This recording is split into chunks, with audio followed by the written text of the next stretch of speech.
I'm Ray Benson with the University of Arkansas Cooperative Extension Service. Our office is in Mississippi County. My appointment here is agriculture, but I'm also the staff chair over the county extension programs in this county. In this county, we have 4 agents that are dedicated to agriculture, family and consumer sciences, and 4-H youth development. And collectively, we also all work together to do community development type projects, like voter registration, voter information. We're involved in those projects as the county sees a need for us to help with. Our office in the county extension program is in Osceola. We moved last year from Blytheville, where we were stationed next door to the courthouse because of renovations. We had to relocate. We're still waiting for our sign so people can recognize we're here, but we're located in the FSA and USDA facility in Osceola with NRCS and the Natural Resource Conservation Service. I'd like to give you a little tour of the facility and kind of introduce you to the agents that we have working here and kind of go over what programs that we're involved with. This is an office for one of our ag agents. We're trying to hire a new ag agent. We have interviews this Friday, but this person's responsibility will be predominantly with row crops and to assist homeowners with lawn and garden type questions. Additionally, over the last few years, we've started to increase our ag in the classroom programming to make sure that youth in the county understand the importance of agriculture. This is our common area. I don't use it as much as the FCS agent or the 4-H agent, but they plan a lot of their programming material here. This is a STEM project that Elizabeth will be working with local kids for some of her youth development programs. The cog that keeps the whole office going. Cheryl Tolson is our administrative specialist. She keeps us directed on what we need to get finished. She has responsibility of keeping our calendars up to date and letting us know when deadlines and meetings that we've gotten scheduled. We get pretty hectic sometimes, and if she doesn't help us keep things organized, we kind of bounce around like bowling balls, but she does a good job of keeping the office running and efficient. She keeps things ordered and stocked for our programming needs. Inside the main complex, there are 3 main offices. The Extension Service. We kept this from the old office. This was the sign that hung outside the old county extension office in Blytheville, and it's kind of the only thing that we kept from that office.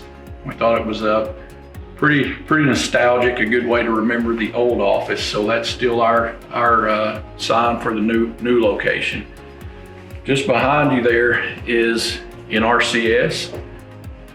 Most all the farmers in the county come here to register wells and to sign up for different programs for conservation. So it's kind of appropriate, at least for agriculture, that we're in the same building with them. Across the foyer in the main building is USDA.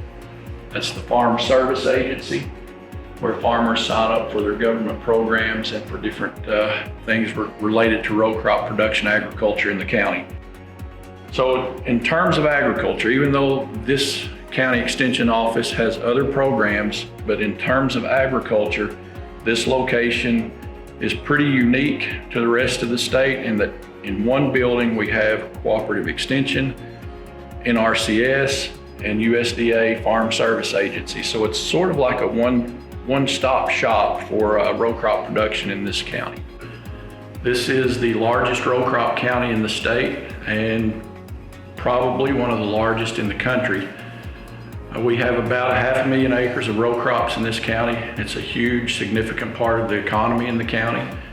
We work with all the major row crops. This county produces anything from rice to corn, cotton, soybeans, and pretty recently we've become the 2nd largest producer in the state of peanuts. Now, our role with Extension is to work with farmers to adopt what we call best management practices. These are practices that research has found to be the best option for production today and still have a focus on preserving natural resources so that we can produce into the future. So our goal is to balance a lot of times what we produce today, how we produce it today, to ensure that there's still long-term sustainability for production into the future.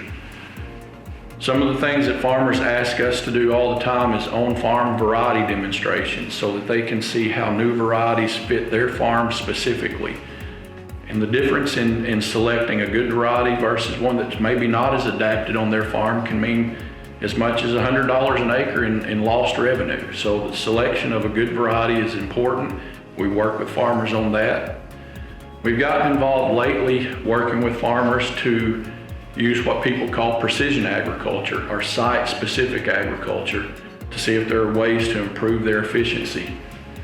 This is a yield map from some of the on-farm studies and demonstrations that we've done in cotton. This map is an estimate basically of site-specific yield. The red areas are low yield, the green areas are high yield. So we use this with spatial statistics to try to identify areas that maybe need different type of management than they've done in the past. So with new technology, we're able to let them focus where their resources need to be placed in the field so that they have the most proficient or most efficient production as possible. The goal of that is something that would increase their bottom line, but also it's a more judicial use of natural resources. So we're meeting our mission of production today and sustainability for the future.